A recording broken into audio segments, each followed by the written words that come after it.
شادی کے 1 سال بعد طلاق ہوئی تو بھابھی نے مجھے نوکرانی بنا دیا۔ ایک دن بھابھی کا سوٹ استری سے جل گیا تو بھائی نے غصے میں مجھے بالوں سے پکڑ کر آدھی رات کو سڑک پر نکال دیا۔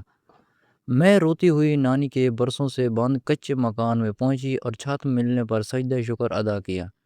پھر صفائی کرتے ہوئے میرا ہاتھ زمین میں دبی کسی سخت چیز سے ٹکرایا۔ تجسس میں مٹی کھودی تو میری آنکھیں حیرت سے پھٹ پڑیں۔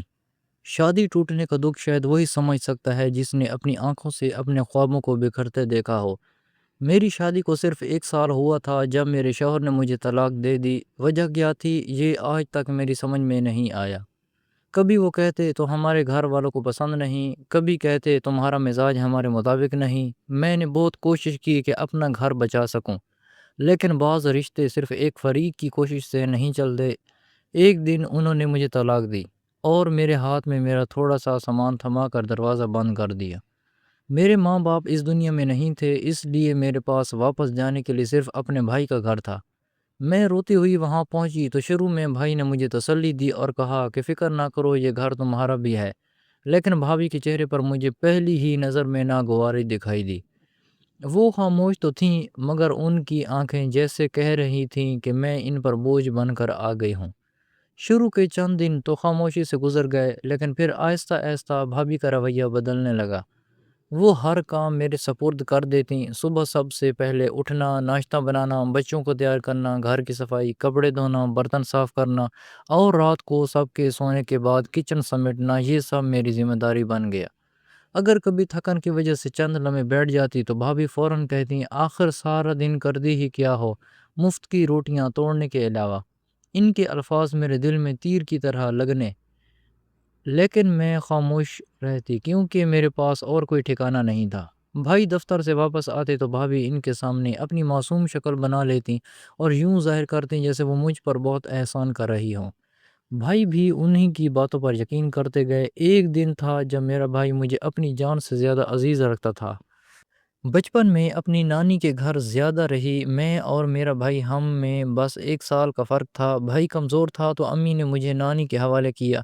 نانی نے مجھے پالا پوسا تھا۔ جب میری شادی کی عمر ہوئی تو میں اپنے والدین کے پاس آ گئی۔ جس سال میری شادی ہوئی اسی سال نانی مجھے ہمیشہ کے لیے چھوڑ کر چلی گئی۔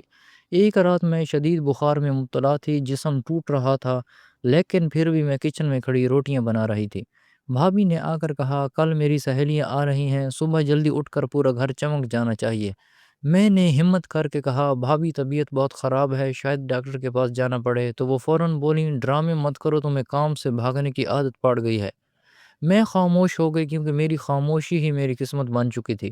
اگلے دن بھابھی کی سہیلیاں آئیں، وہ سب قیمتی کپڑوں اور زیورات میں ملبوس تھیں۔ میں کچن میں کھڑی ان کے لیے چائے اور کھانے کا انتظام کر رہی تھی۔ تبھی میں نے سنا ایک عورت پوچھ رہی تھی یہ کون ہے؟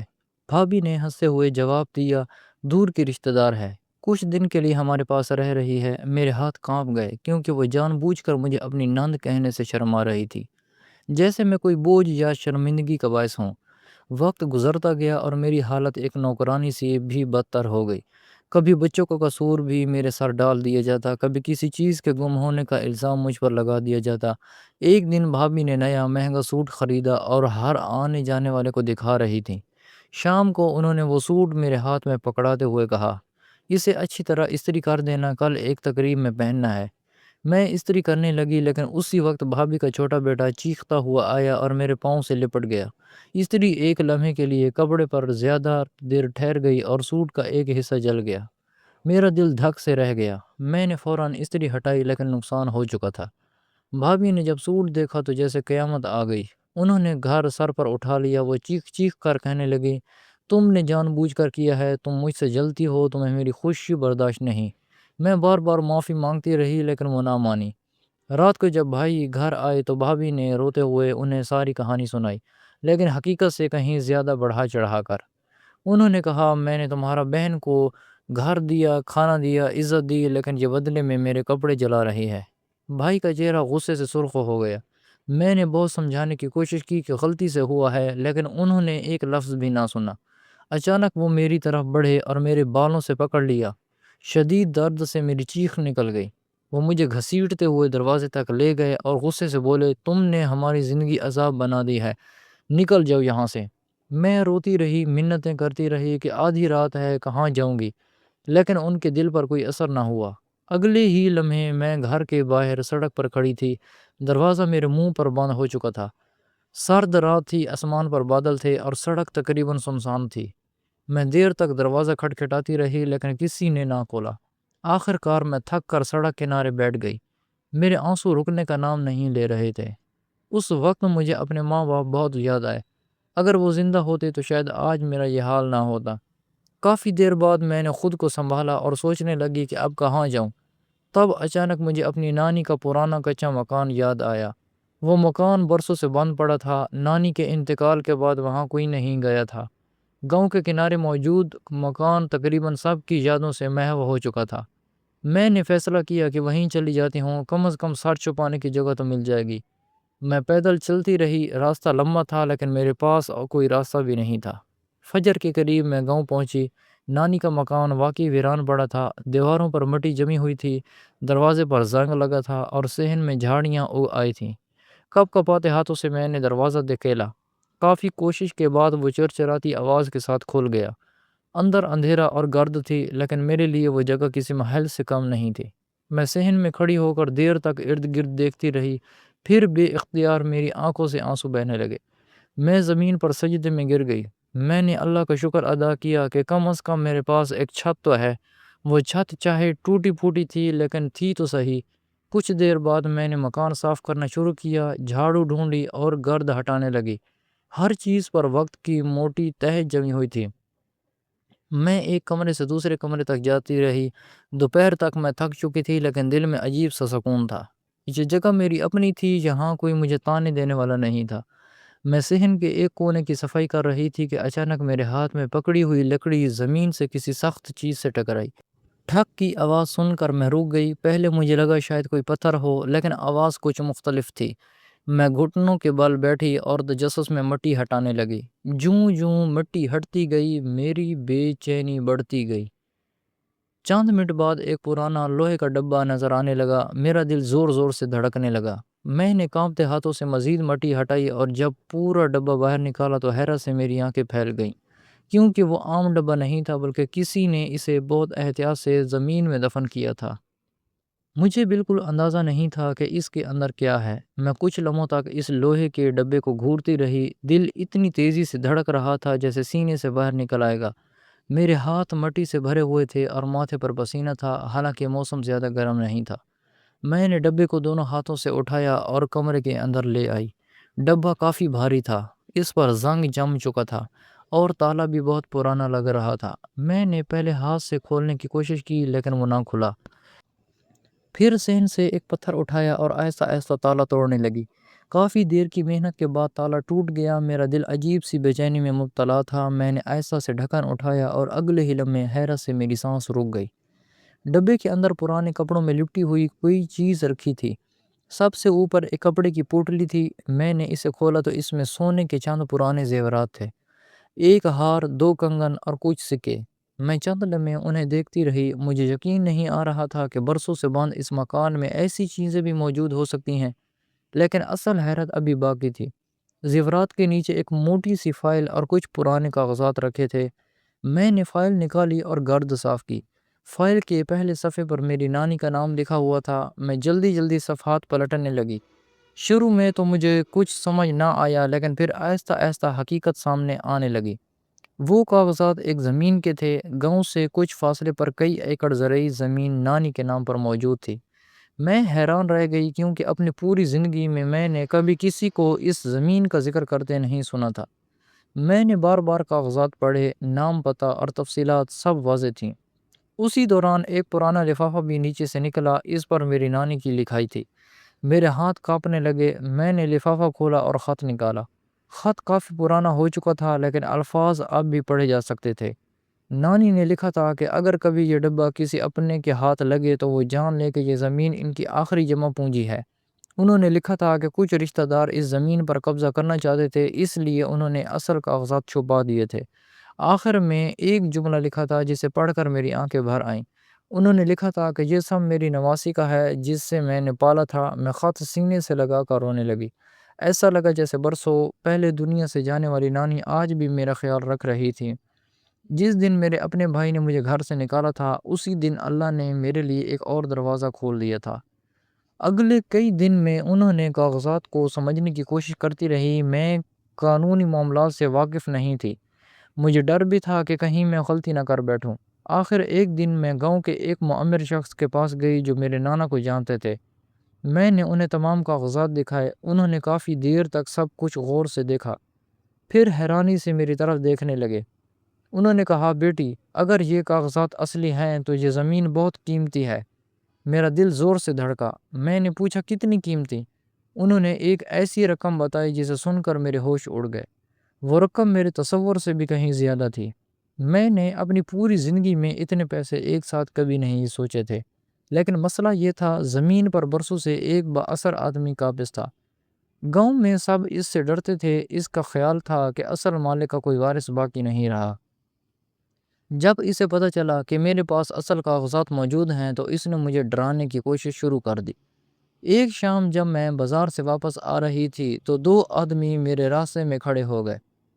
ان میں سے ایک نے کہا کہ بہتر ہے تم وہ کاغذات بھول جاؤ ورنہ نقصان اٹھاؤ گی۔ میرے قدم لرز گئے، لیکن میں نے خود کو سنبھالا اور وہاں سے چلی آئی۔ رات بھر مجھے نیند نہیں آئی۔ میں اکیلی عورت تھی، نہ کوئی سہارا تھا نہ کوئی محافظ۔ لیکن پھر میں نے سوچا کہ جب اللہ نے مجھے یہ راستہ دکھایا ہے تو وہی میری حفاظت بھی کرے گا۔ میں نے ہمت نہیں ہاری۔ اگلے دن قریبی شہر جا کر ایک وکیل سے ملاقات کی۔ وہ ایک ایماندار آدمی تھا۔ اس نے تمام کاغذات دیکھے اور کہا کہ کیس مضبوط ہے۔ اگر دستاویزات تصدیق ہوئیں تو زمین قانونی طور پر میری ملکیت ثابت ہو سکتی ہے۔ یہ سن کر میرے دل میں امید جاگ اٹھی۔ چند ہفتے کاغذی کارروائی میں گزر گئے۔ میں ہر روز دعائیں مانگتی، کبھی کبھی پرانی یادیں ستاتیں۔ بھائی کا رویہ یاد آتا تو دل ٹوٹ جاتا۔ مجھے یقین نہیں آتا تھا کہ جس بھائی نے بچپن میں مجھے کندھوں پر بٹھایا تھا وہی ایک دن مجھے آدھی رات کو سڑک پر پھینک دے گا۔ اسی دوران ایک دن اچانک بھائی میرے دروازے پر آ گیا۔ میں اسے دیکھ کر ساکت رہ گئی۔ اس کے ساتھ بھابھی بھی تھیں، وہی بھابھی جو مجھے مفت کی روٹیاں توڑنے والی کہتی تھیں۔ ان کے چہروں پر آج عجیب سی نرمی تھی۔ بھائی نے اندر آ کر کہا، کیسی ہو بہن؟ میں خاموش رہی۔ اس نے نظریں جھکا لیں، پھر بولا، مجھے اپنی غلطیوں کا احساس ہو گیا ہے، گھر واپس آ جاؤ۔ میں جانتی تھی کہ یہ اچانک محبت کیوں جاگی ہے۔ گاؤں میں زمین والی بات پھیل چکی تھی۔ میں نے پہلی بار مضبوط لہجے میں کہا، میں ٹھیک ہوں اور اپنے گھر میں ہوں۔ بھابھی فوراً بولی، ہم تو ہمیشہ تمہارا بھلا چاہتے تھے۔ میرے دل میں تلخی ابھر آئی، لیکن میں نے کوئی بحث نہیں کی۔ کچھ دیر بعد وہ دونوں واپس چلے گئے۔ ان کے جانے کے بعد میں دیر تک سوچتی رہی، اگر آج میرے پاس وہ کاغذات نہ ہوتے تو کیا یہ لوگ مجھے لینے آتے؟ جواب مجھے معلوم تھا۔ چند دن بعد سرکاری ریکارڈ سے تصدیق آ گئی، تمام کاغذات اصلی تھے۔ زمین واقعی میری نانی کی ملکیت تھی۔ یہ خبر سن کر میری آنکھوں سے آنسو بہنے لگے، لیکن یہ آنسو غم کے نہیں بلکہ شکر کے تھے۔ مجھے یوں محسوس ہوا جیسے اللہ نے میری ٹوٹی ہوئی زندگی کو دوبارہ جوڑنا شروع کر دیا ہو۔ اگلی صبح میں اپنے معمول کے مطابق صحن میں بیٹھی چائے پی رہی تھی کہ اچانک باہر شور سنائی دیا۔ میں دروازے تک گئی تو دو گاڑیاں کھڑی تھیں۔ ان میں سے چند آدمی اترے اور ان کے ساتھ وہی شخص بھی تھا جو زمین پر قابض تھا۔ اس کی آنکھوں میں غرور صاف نظر آ رہا تھا۔ وہ میرے قریب آیا اور بولا، بی بی، تم اکیلی عورت ہو، فضول جھگڑو مت۔ جو زمین تم اپنی سمجھ رہی ہو وہ برسوں سے میرے قبضے میں ہے۔ بہتر ہے کاغذات مجھے دے دو اور بدلے میں جتنے پیسے مانگو لے لو۔ میں نے پہلی بار اس کی آنکھوں میں آنکھیں ڈال کر کہا، یہ زمین میری نانی کی امانت ہے اور میں اسے نہیں بیچوں گی۔ اس کے چہرے کا رنگ بدل گیا۔ وہ چند لمحے خاموش رہا، پھر بولا، تمہیں اپنے فیصلے پر پچھتانا نہ پڑے۔ یہ کہہ کر وہ واپس چلا گیا۔ اس کے جانے کے بعد میرے ہاتھ کانپنے لگے، لیکن میں جانتی تھی کہ اگر آج ڈر گئی تو ہمیشہ کے لیے سب کچھ کھو دوں گی۔ میں نے فوراً اپنے وکیل کو اطلاع دی۔ اس نے مجھے تسلی دی اور کہا کہ قانون میرے ساتھ ہے۔ چند دن بعد عدالت میں مقدمہ شروع ہو گیا۔ دوسری طرف والا شخص جو حربہ استعمال کر رہا تھا، کبھی جھوٹے گواہ لاتا، کبھی تاریخیں بڑھوانے کی کوشش کرتا، لیکن اصل دستاویزات میرے پاس تھیں۔ کئی مہینے اسی کشمکش میں گزر گئے۔ اس دوران میں نے نانی کے مکان کی مرمت بھی شروع کر دی۔ دیواریں درست کروائیں، چھت کی مرمت کروائی اور صحن صاف کروایا۔ پہلی بار مجھے محسوس ہوا کہ یہ جگہ واقعی میرا گھر بن رہی ہے۔ ایک دن میں صحن میں بیٹھی تھی کہ ایک بوڑھی عورت میرے پاس آئی۔ وہ نانی کی پرانی پڑوسن تھی۔ اس نے مجھے دیکھتے ہی گلے لگا لیا اور رونے لگی۔ چند ہفتے بعد عدالت کا فیصلہ آنے والا تھا۔ اس رات میں نے ساری رات عبادت میں گزاری۔ میں نے اللہ سے دعا کی کہ اگر یہ حق واقعی میرا ہے تو مجھے ضرور ملے۔ اگلے دن عدالت میں غیر معمولی رش تھا۔ میرا دل اتنی تیزی سے دھڑک رہا تھا کہ مجھے اپنی سانسوں کی آواز سنائی دے رہی تھی۔ جج نے کافی دیر تک فائل دیکھی، پھر فیصلہ سنایا۔ عدالت نے زمین کی قانونی ملکیت میرے نام کر دی اور قبضہ فوری طور پر خالی کرنے کا حکم دے دیا۔ یہ سنتے ہی میری آنکھوں سے آنسو بہنے لگے۔